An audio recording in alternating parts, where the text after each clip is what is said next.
Добар ден, почитувани, добре дојдовте во најновата телма Амбуланта. Денешната емисија ја реализираме во соработка со клиничката болница Жан Митрев. На гениталните органи кај жената може да се јават различни бенигни тумори, меѓу кои се миомите и хемангиомите. Со редовни гинеколошки прегледи можат навремено да се дијагностицираат и лекуваат. Имаат ли бенигните тумори на женските генитални органи малиген потенцијал, односно можат ли да се развијат во карцином на матката или пак тоа ретко се случува? На денешната тема појаснување ќе ни даде денешната гостинка, а тоа е доктор Ирена Андонова, специјалист по гинекологија и акушерство од Жан Митрев клиник. Докторке, добре ни дојдовте и добар ден во телма Амбуланта. Добар ден и добро ве најдов.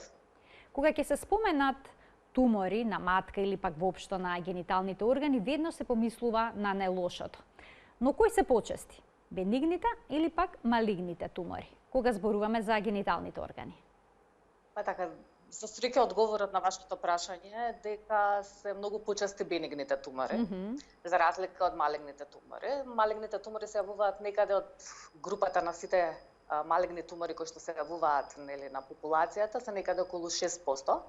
Меѓутоа, бенигните тумори кои што се среќаваат, и тоа во најголем број, вие веќе спомнавте на самиот вовед во емисијата, дека се среќаваат всушност на матката, на утерусот, и дека стануваат збор всушност за бенигни тумори во смисла на фиброми или леомиоми.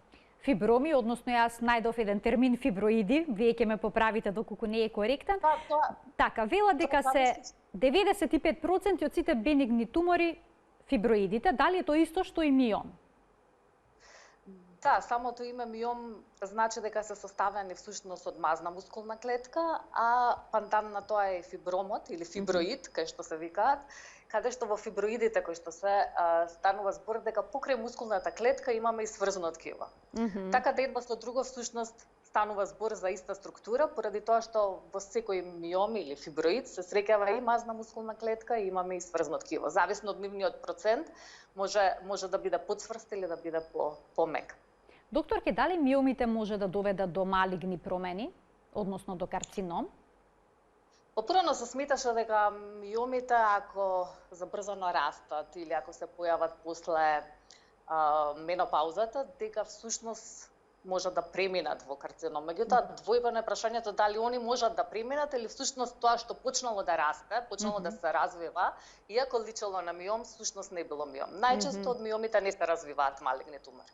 На која возраст обично се јавуваат? Они се во репродуктивниот период, поради тоа што се зависни од хормоните. Некаде се јавуваат после 20-25 годишна возраст или многу почесто можеби и после самата бременост да се појават, каде што пикот некаде го достигнуваат од 35 до 45 до 50 годишна возраст, а после тоа со влезот во климактериумот и со промена на хормоналниот статус на жената, со намалување на естрогените, на прогестеронот, они постепено се намалуваат и се атрофираат. Што значи тоа, во време на пубертетот се јавуваат или воопшто ги нема? Не, во време на пубертетот не се јавува, затоа што се уште е рано, се уште не организмот не се сретнал со толку голема доза на хормони за они тогаш да се појават. Иако они можат да се јават, например, од 20 годишна возраст, значи некаде после адолесценцијата, меѓутоа и во тој период кога ќе се јават се уште можеме да кажеме дека е ретко. А доколку се појават по менопаузата, треба ли да се направат некакви дополнителни испитувања? Бидејќи споменавте не се карактеристични за тој период. Да, многу ретко да се јават они после менопаузата. Сега има случаи кога пациенти кои што одамна не биле, долго време не дошле на гинеколог и дојдат на гинеколог во менопауза и се види дека они всушност имаат туморозна формација која што многу наликува на миом. Меѓутоа прашањето овде е кога всушност се појавила, дали се појавила сега прв пат кога ние ја гледаме или пациентката го имала миомот доста подолго време, значи целиот тој период дека не била на гинеколог. И ние само сега сме го откриле. Меѓутоа, доколку пациентката ние ја пратиме цело време и утврдиме дека станува збор за раст на туморозна формација после менопаузата, тогаш бара тоа дополнителни исследувања. А дали миомите имаат некаква генетска позадина? Односно, можеме ли да зборуваме за некаква наследност при нивната појава? Да, една од причините за нивното јавување е наследност. Многу често може да прашате дали вашата мајка, дали некој од вашите по женска линија, нели, имале миоми, односно имале тумори на матка и исто така врз основа на тоа, нели, да се додаде заклучок дека и кај пациентката најверојатно се од генетска основа. Има многу испитувања кои што се направени во кои што станува збор за одредена комбинација на гени. А на кој дел од матката обично можат да се сретнат, да се диагностицираат миомите и дали може да речеме се појават и во вагиналниот канал, на некое такво место?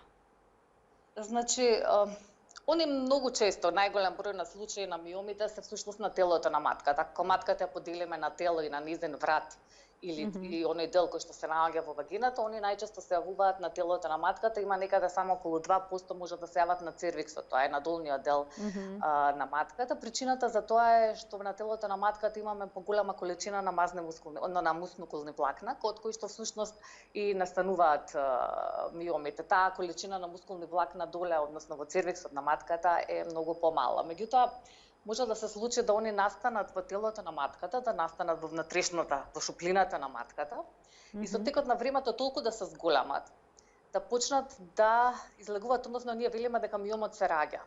Значи, со ист механизам, со иста постапка, како при породување. Односно, постепено да се спуштат во долниот дел на матката и да излезат дури и преку вагината. Имало и такви случаи. И да испадне ли потоа мора да се елиминира од страна на гинеколог? Он е на петелка, значи не може да испадне само од себе да испадне. Јас кога ќе кажам испадне, сакам да кажам ќе излезе на пример од матката и ќе влезе во вагината. И меѓутоа сето тоа пациентката ќе го примети. Ќе примети поради тоа што мора да се отвори цервикалниот канал, а секој отварање на цервикалниот канал е исто како породување, односно пак има болки. Може да се јави и крварење при сето тоа. А дали се тоа тврди формации, докторке? Стануваат ли помеки со тек на време, како изгледаат? Да, најчесто се тоа тврди формации, меѓутоа понекогаш ако се случи некроза внатре во таа формација, може да имаат и одредена мека конзистенција. Во најголем број случаи се тврди формации. Да им дадеме простори на гледачите да се вклучат во денешната Тилма амбуланта со нивни прашања. Телефонскиот број на телевизија Тилма е 3076 677. Доктор Ирена Андонова, специјалист по гинекологија и акушерство од Жан Митрев клиник, ќе даде одговори на сите ваши прашања кои што очекуваме да бидат во контекст на денешната тема. Докторке, од што зависи дали жените ќе имаат симптоми или не, кога ќе се појави ваков бениген тумор како што е миомот? Дали зависи од неговата големина, местото каде што е лоциран, растот, еве споменавте дека може да расте многу брзо, па потоа да излезе низ цервикалниот канал? Од сето тоа што го спомнавте, од се зависи. Значи, зависи први неговата локација, каде се наоѓа, зависи колку е голем, каде притиска и зависи правецот на неговото растење. Може да станува збор за многу мал миом, меѓутоа да се наоѓа под самата слузница на матката и да даде толку големи проблеми да жената анемизира, односно е анемична секој пат кога ќе добие менструален циклус.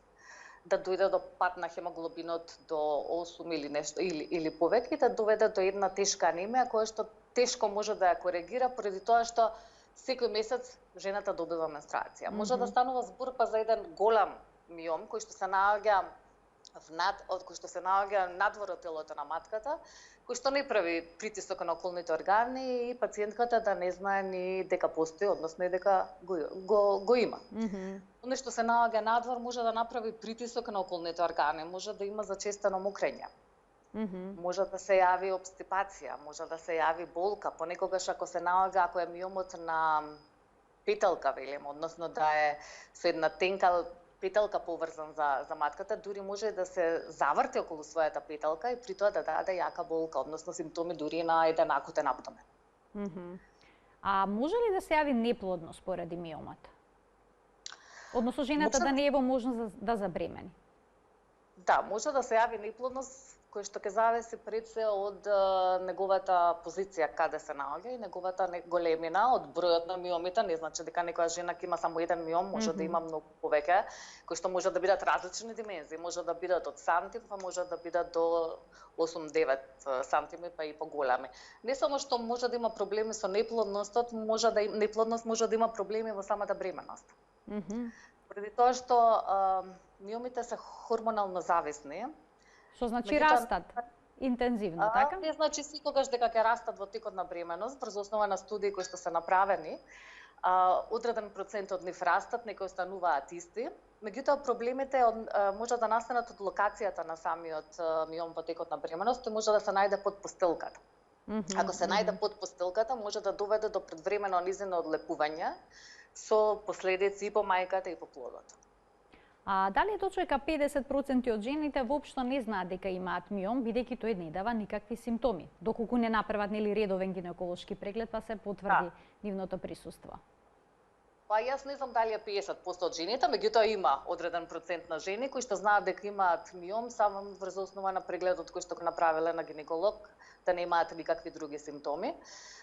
Можно е поради тоа што со својата локација, со својата големина, нити притиска, нити дава промени во обимот и во интензитетот на крварењето, па поради тоа жените да не имаат никаков симптом поради неговото присуство. Дали е доволен обичен гинеколошки преглед за да се утврди нивното присуство? Се гледат ли миомите на ехо? Да, и всушност ехото може да всушност е златен стандард за диагностицирање на миомите. Они се, доколку се доволно големи, може да се напипаат и при обичен гинеколошки преглед, или доколку што зборувавме пред малку, излегуваат преку цервиксот во вагината, онда ќе се видат при самиот гинеколошки преглед. Меѓутоа со ултразвук они имаат специфична и карактеристична ултразвучна слика со која што не само што се диагностицираат, туку се одредува и нивната големина, се одредува нивниот број, местоположбата, со што може да се дадат и понатамошни насоки на самата пациентка во зависност од нејзината возраст и нејзините потреби понатаму. Имаме гледач, да го вклучиме во програма, а потоа ќе продолжиме со нашиот предвиден концепт со прашања. Добар ден. Добар ден за првиот денешен гледач во Телма амбуланта. Ало, добар ден. Се слушаме, така, во програма сте, повелете. Имам едно прашање. Пред 3 години ми е пронајден миом, колку мандарина ми рече докторката. Потоа бев во Ремедика, таму ми рекоа дека не е толку голем, дека е помал, но дека целата матка мене ми е како миом, како грудки. Од тогаш имам проблеми, имам пецкање, чешање, миризба, дали можно да е од миомот? Така, ви благодарам за вклучувањето. Докторке, можевте ли да го слушнете добро прашањето? Јас не слушнав добро, ке морам малце да ви помогнете. Така, пациентката направила преглед на кој што кажале дека има миом кој што е голем колку мандарина, потоа направила уште еден преглед кај друг доктор, побарала второ мислење таму и кажале дека не е толку голем миомот, но дека целата незина матка изгледа колку што разбрав, како мандарина, односно има миоми, предпоставувам, на матката. Добро, има промени. Така, има некакви промени и гледачката сега што се јави исто така посочи дека има промени во мирисот, исцедокот, вагинален, па ја интересира дали може тоа да е поврзано со миомот. Сега тоа зависи всушност позицијата каде се наоѓа миомот. Може да исцедокот и промени во мирисот најчесто не се поврзани, значи со присуството на миомот. Може да станува збор за промени на вагиналната флора, кои што се случиле за некоја бактериска вагиноза или било која друга инфекција, која што може да коинцидира во овој период заедно со присуството на самиот миом. Сега, оно што е битно, ако е само тоа, би требало да се направи оној гинеколошки преглед за да се утврди всушност вагиналната флора, нели, да се земе бриз за Папа Николао. И ако доколку е само тоа проблемот кој што пациентката го има, има остварена репродукција или нема други проблеми, тогаш тој миом може и да се прати. Доколку ги реши проблемите, ако станува збор само за нешто што е, како например пореметена флора за некоја терапија која што е потребна. Доколку миомот е мал и не создава никакви промени, дали е доволно само тој да се прати, да се следи? Тоа зависи од дали пациентката лекува инфертилитет, например, пошто пред малку нели одговарав на тоа прашање. Така. Доколку станува збор за некој инфертилитет, пациентката нема никакви тегоби, меѓутоа се обидува да забремени неколку години поред, а сите други анализи ви се добри. Тогаш и покрај тоа што е мал, може нели да се препорача да тој миом се извади. Сега, дали терапијата се разликува кај помладите жени и кај повозрастните? Да, апсолутно. Да, апсолутно. Терапијата, поствари за сите гинеколошки проблеми, кои што треба оперативно да се решаваат, доколку не станува збор за карцином, каде што има одредена постапка која што треба да се направи, секогаш се разликуваат. Сето тоа зависи нели дали жената остварила репродукција, дали треба да оствари репродукција, од нејзината возраст, од големината на миомот, од големината на туморот, како ќе може тој да се реши, да се интервенира, така да е сосема различно. Кај младите жени може да се извади само миомот, нели, а кај постарите жени во кои што веќе обстарила репродукција може да се извади целиот утерус и во зависност од останатите проблеми може да се отстранат тие јајниците или тие да останат. Доколку се отстрани само миомот, може ли на негово место повторно да израсне нов миом? Дали се тие рецидиви? Тоа не е рецидив, меѓутоа може да се јави повторно миом. Тоа доаѓа од генетската основа за појавата и на миомите. Ние не знаеме дали на микроскопско ниво, кога го вадиме тој миом и правиме миомектомија, може на друго место на матката, не мора да биде на истото место, да се појави нов таков тумор. Така да може. Доколку миомот е присутен кај жена која што забременила, потребно ли е да се следи поинтензивно нејзината бременост поради можни компликации? Ве пред малку споменавте дека доколку се јави под постелката, би можело да има сериозни компликации. Па секоја бременост кај пациентка која што веќе има диагностициран и се знае дека има миом е ризична бременост, што значи дека треба да подлегне на сите оние контроли на кои што подлегнуваат ризичните бремености. Тоа би значило и поинтензивен мониторинг.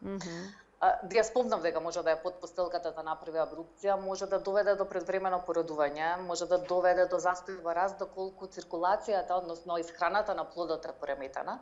Така да, тие пациентки се следат посебно. А дали може да се отстрани миомот кај жената која што туку се породила, доколку бременоста завршила со царски рез? Значи, при породувањето веднаш потоа да се отстрани и миомот. Сакате да ме прашате дали во текот на царскиот рез?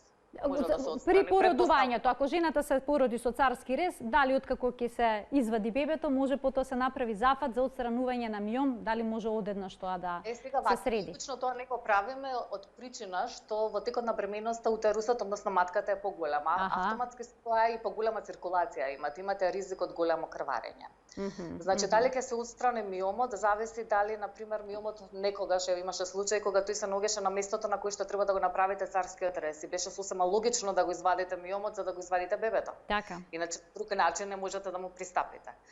Во најголем број на случаи не се оперираат миомите во текот на царски рез.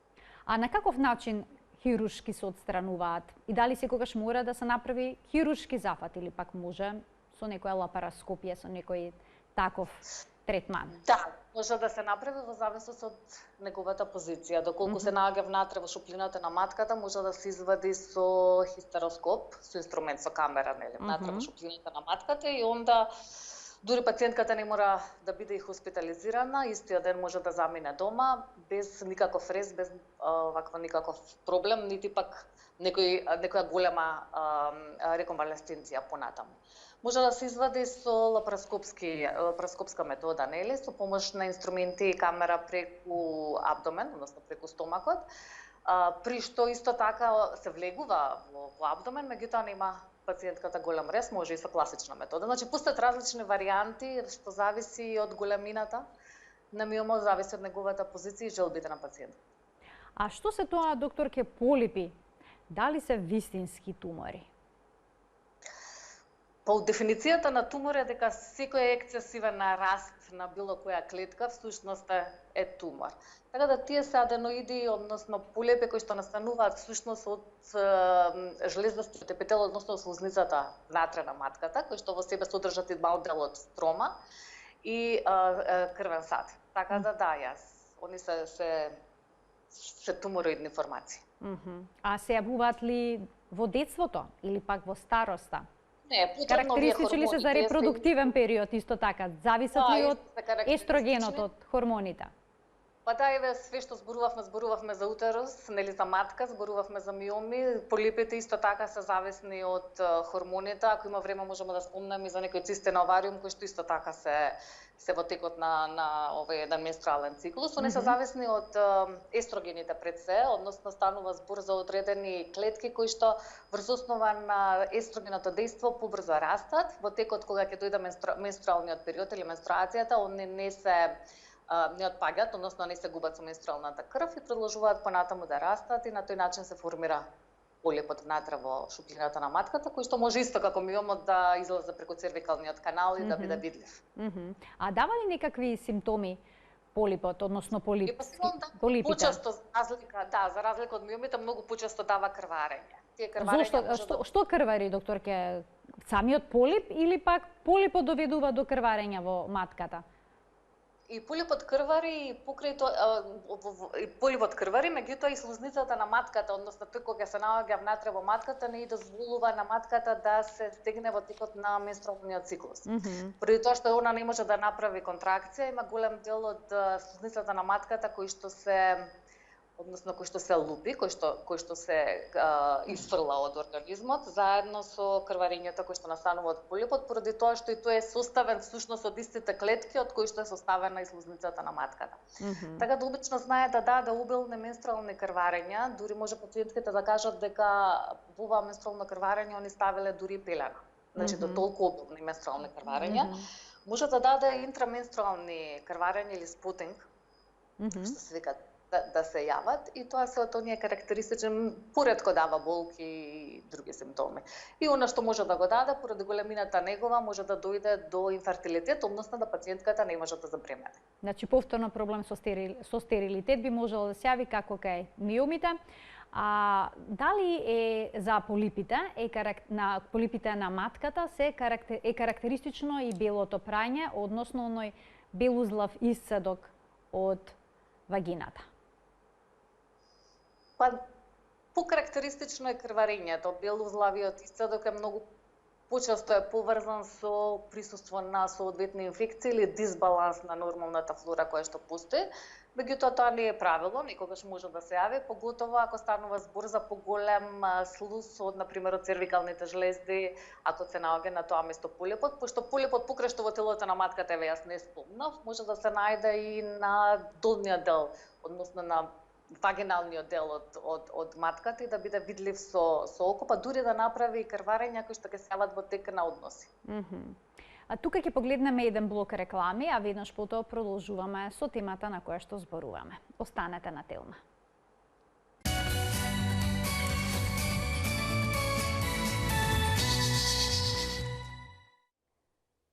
За бенигните тумори на гениталните органи денеска зборуваме со доктор Ирена Андонова, специјалист по гинекологија и акушерство од Жан Митрев клиник.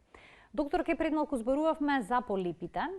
Појаснивте каде се лоцирани, каде се наоѓаат, кои се најчестите причини за нивно појавување. Сега кога кај некоја жена ќе биде диагностициран полип на матката, обично се јавува страв од него да не се развие карцином, бидејќи првата асоциација се полипите на дебелото црево, кои што се со малиген потенцијал, односно канцерогени. Дали е и тука истата слика?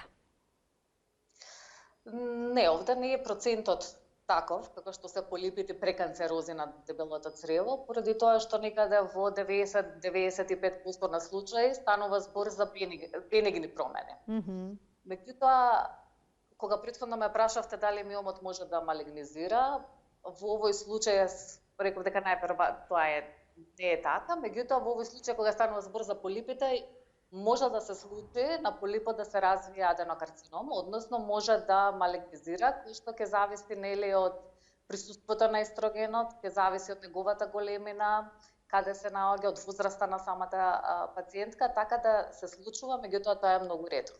А може ли да маскира карцином на матка? Па може да маскира, сакате да кажете да биде присутен, а покрај полипот да сметаме дека нема карцином. Обично ако има карцином на матка ќе се јават, односно карцином на ендометриум ќе се јават и други симптоми од страна на ендометриумот кои што се во вид на крварења, поради тоа што овој карцином на ендометриум обично се јавува во постменопаузата или тука некаде во почетокот на самата менопауза, се јавува кај пациентки кои што можеби да ви кажат дека еве менструацијата поминала пред 2 години завршила, не се појавило крварење и сега повторно ви се јавува крварење. Да, вие можете на кога ќе ја погледнете пациентката нехо да помислите дека еве ова можеби да е од полипот. Меѓутоа правило на медицината е дека сето она што ви доаѓа со крварење кое што е надвор од кој што се случува после настаната менопауза, потребно е да се иследи, односно потребно е да земете материјал да го испратите за хистопатолошка дијагноза која што ќе ви разјасни дали е само полип или е маскирано нешто. Нешто тука во кавомот на, односно во шуплината на матката кај пациентката. Имаме уште еден гледач што очекува вклучување во Телма амбуланта. Добар ден за него. Добар ден. Повелете. Поздрав многу до емисијата, до докторката и да појаснам некои работи за мене и да постават питање. Докторке, пред 4 години, на 68 години, сум оперирана од спуштена матка. И после од операцијата и јас тие 4 години не можев да се оправам, да бидам имам проблеми со со бешиката, со неволно испуштање урина, така? Со канало, не пуштање на урината, него канало, кај што беше ми катетеро, кога ми го извадија и ми рекол дека како дропка да ми извадија, ме боли, жреже и тоа не поминува. Значи останува во истото. И целото што оди имам жежење. Што кај операцијата кај ја направи доктор, рече дека се е пред, ми стави пластика, рече, ми ставил, под превој дебелото црево има проблеми со бешиката и со така, се ми подстави и јас имам проблеми. Питањето ми е до каде треба да се обратам. Многу без пати на контрола и на лекар ода тука на контрола, ништо вика не. Каде треба да се обратам? Така, каде да се обратите за еден ваков проблем, за да се најде решение? Ви благодарам за вклучувањето во програма. Повелете, докторке. Да, јас можеби не разбрав се, меѓутоа од она што го разбрав дека се проблеми сега со мокрење после операција за подигање на матка или за вадење на матка. На матката. Да, секако. Значи треба да се обрати кај нас. Ние имаме центар за урогинеколошка хирургија кој што работи во болницата Жан Митре и со кој што решаваме успешно голем број на вакви проблеми.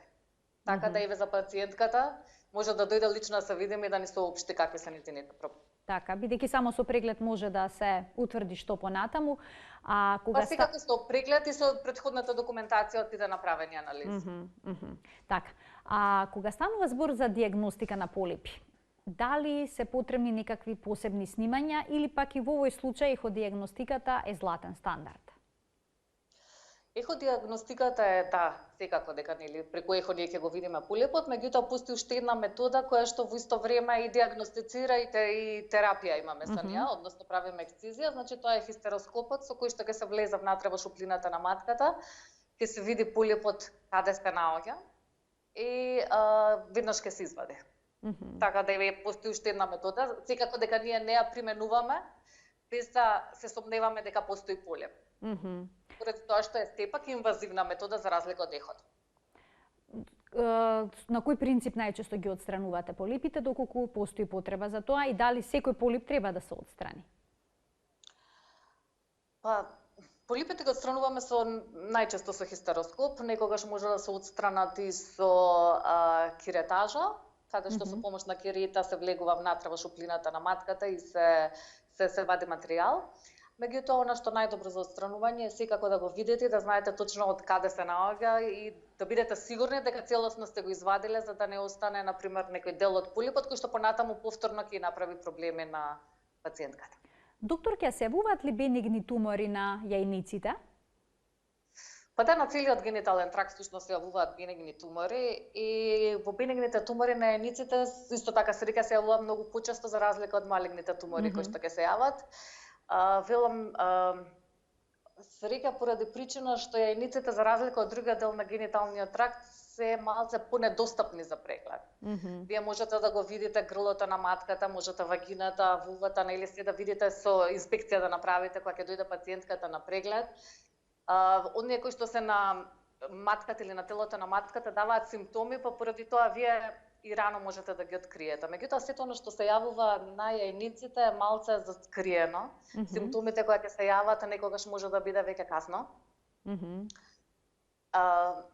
Она што многу често еве јас од пракса, што често се срекавам и секоја жена некогаш ќе се сретне, дека ќе рече дека имала циста на јајникот и дека таа циста која што ја имала сама ќе исчезна. Од какви се тие цисти? Поврзани ли се со созревањето на јајцеклетките? Па нема да прсне, нема се спушти во јајцевод. Тоа е проблем? Да. Може тоа да се создаде бениген тумор или не? Значи имаме функционални цисти, тоа се функционални цисти кои што вие веќе ги спомнавте, начинот на кој што они настануваат и кои што настануваат ако не дојде на пример до овулација во овој менструален циклус, него самиот тој фоликул продолжува да расте, да лачи хормони.